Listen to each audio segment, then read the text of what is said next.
ನಮ್ಮ ಮೆಟ್ರೋ ನಿಲ್ದಾಣಗಳಲ್ಲಿ ನಂದಿನಿ ಬದಲಿಗೆ ಅಮೂಲ್ ಮಳಿಗೆಗಳಿಗೆ ಅವಕಾಶ ಕೊಟ್ಟಿರುವಂಥದ್ದು ಈಗ ಭಾರಿ ವಿವಾದಕ್ಕೆ ಕಾರಣ ಆಗಿದೆ. ನಂದಿನಿಯನ್ನು ಬಿಟ್ಟು ಪರವೂರಿನ ಅಮೂಲ್ಗೆ ಅವಕಾಶ ಕೊಟ್ಟಿರೋದು ಯಾಕೆ ಅನ್ನುವಂಥ ಪ್ರಶ್ನೆಯೂ ಕೂಡ ಇದ್ದಿದೆ. ಇದರ ನಡುವೆ ಮೆಟ್ರೋ ಸ್ಪಷ್ಟನೆಯನ್ನು ಕೊಟ್ಟಿದೆ. ಗ್ಲೋಬಲ್ ಟೆಂಡರ್ ಬಗ್ಗೆಯೂ ಕೂಡ ಚರ್ಚೆಗಳಾಗ್ತಿದ್ದಾವೆ. ಏನೆಲ್ಲ ಆಗಿದೆ ಈ ವಿಚಾರದಲ್ಲಿ ಇರೋದು ನಿಮಗೆ ತೋರಿಸ್ತೀವಿ.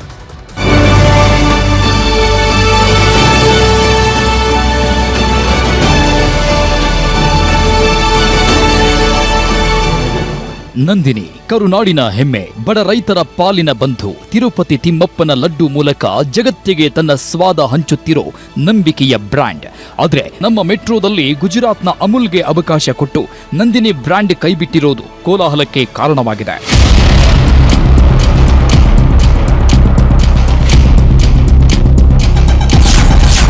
ನಮ್ಮ ಮೆಟ್ರೋದಲ್ಲಿ ಅಮೂಲ್ ನಂದಿನಿ ಜಟಾಪಟಿ, ಜನರ ಆಕ್ರೋಶದ ಜೊತೆಗೆ ರಾಜಕೀಯ ವಾಕ್ಸಮರ. ಬೆಂಗಳೂರಿನ ನಮ್ಮ ಮೆಟ್ರೋ ನಿಲ್ದಾಣಗಳಲ್ಲಿ ಅಮೂಲ್ ಮಳಿಗೆ ತೆರೆಯಲು ಅವಕಾಶ ಕೊಡಲಾಗಿತ್ತು. ಪ್ರಾಯೋಗಿಕವಾಗಿ 10 ನಿಲ್ದಾಣಗಳಲ್ಲಿ ಮಳಿಗೆ ಓಪನ್ಗೆ ಅವಕಾಶ ನೀಡಲಾಗಿತ್ತು. ಸದ್ಯ ಸ್ವಾಮಿ ವಿವೇಕಾನಂದ ನಿಲ್ದಾಣ ಹಾಗೂ ಬೈಯಪ್ಪನಹಳ್ಳಿ ಮೆಟ್ರೋ ನಿಲ್ದಾಣದಲ್ಲಿ ತಲಾ ಒಂದೊಂದು ಅಂಗಡಿ ಕಾರ್ಯನಿರ್ವಹಣೆ ಮಾಡ್ತಿವೆ. ಇದು ಕನ್ನಡಿಗರನ್ನ ಕೆಣಕಿತ್ತು. ಇದಕ್ಕೆ ಕನ್ನಡ ಪರ ಹೋರಾಟಗಾರರು ಮಾತ್ರವಲ್ಲದೆ ರಾಜಕೀಯ ನಾಯಕರು ಭಾರಿ ವಿರೋಧ ವ್ಯಕ್ತಪಡಿಸಿದ್ರು. ಕನ್ನಡ ಅಸ್ಮಿತೆಯ ನಿರ್ಲಕ್ಷ್ಯ ಅಂತ ಅಸಮಾಧಾನ ವ್ಯಕ್ತಪಡಿಸಿದ್ರು.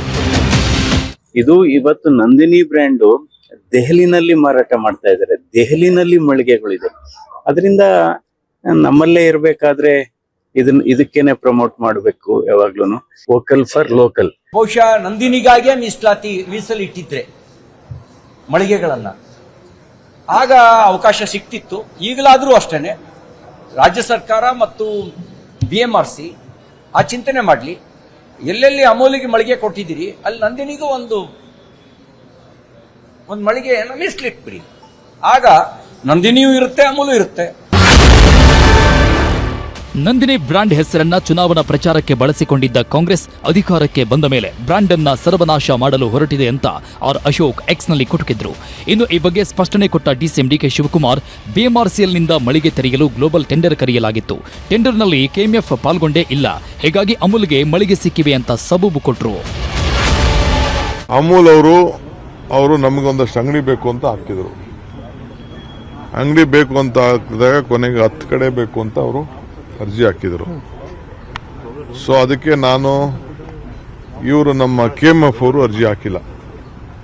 ಈಗ ನಾವು ಅವ್ರಿಗೆ ನೀವೆಲ್ಲ ಎಚ್ಚರಿಕೆ ವಹಿಸಿದ ಮೇಲೆ KMF ಅವ್ರಿಗೂ ಹೇಳಿದೀವಿ, ನೀವು ಅರ್ಜಿ ಹಾಕಿ ಅಂತ. ಇನ್ನು 10 ಕಡೆ ಐಡೆಂಟಿಫೈ ಮಾಡಿದೀವಿ. 8 ಕಡೆ KMFಗೆ ಕೊಡಿ ಅಂತ ಹೇಳಿದೀನಿ, ನಂದಿನಿಗೆ ಕೊಡಿ ಅಂತ ಹೇಳಿದೀನಿ. ಅವ್ರಿಗೆ ಅರ್ಜಿ ಹಾಕಿ ಅವ್ರಿಗೆ ಕೊಡಿ ಅಂತ ಹೇಳಿದೀನಿ. ನಂದಿನಿ ಮನವಿ ತಿರಸ್ಕರಿಸಿದ್ದ ನಮ್ಮ ಮೆಟ್ರೋ ವಿಚಾರ ವಿವಾದ ಆಗುತ್ತಿದ್ದಂತೆ ಸ್ಪಷ್ಟನೆ ಕೊಟ್ಟ ನಮ್ಮ ಮೆಟ್ರೋ ಅಧಿಕಾರಿಗಳು, ಟೆಂಡರ್ನಲ್ಲಿ ಯಾರು ಹೆಚ್ಚಿಗೆ ಮೊತ್ತಕ್ಕೆ ಬಿಡ್ ಮಾಡಿರುತ್ತಾರೋ ಅವರಿಗೆ ಅಂಗಡಿಗೆ ಅವಕಾಶ ಕೊಡಲಾಗಿದೆ ಎಂದಿದ್ದಾರೆ.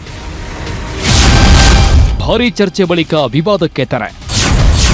ಮೆಟ್ರೋದಲ್ಲಿ 20 ನಂದಿನಿ ಅಂಗಡಿಗಳಿಗೆ ಜಾಗ. ವಿವಾದ ಆಗುತ್ತಿದ್ದಂತೆ ನಮ್ಮ ಮೆಟ್ರೋ ಹಾಗೂ KMF ಅಧಿಕಾರಿಗಳು ಸಭೆ ನಡೆಸಿದ್ರು. ಯಾವುದೇ ಬಿಡ್ ಇಲ್ಲದೆ ನೇರವಾಗಿ ನಂದಿನಿಗೂ 20 ಮಳಿಗೆಗಳನ್ನು ತೆರೆಯಲು ಅವಕಾಶ ನೀಡುವ ಬಗ್ಗೆ ಸಭೆಯಲ್ಲಿ ನಿರ್ಧರಿಸಲಾಗಿದೆ.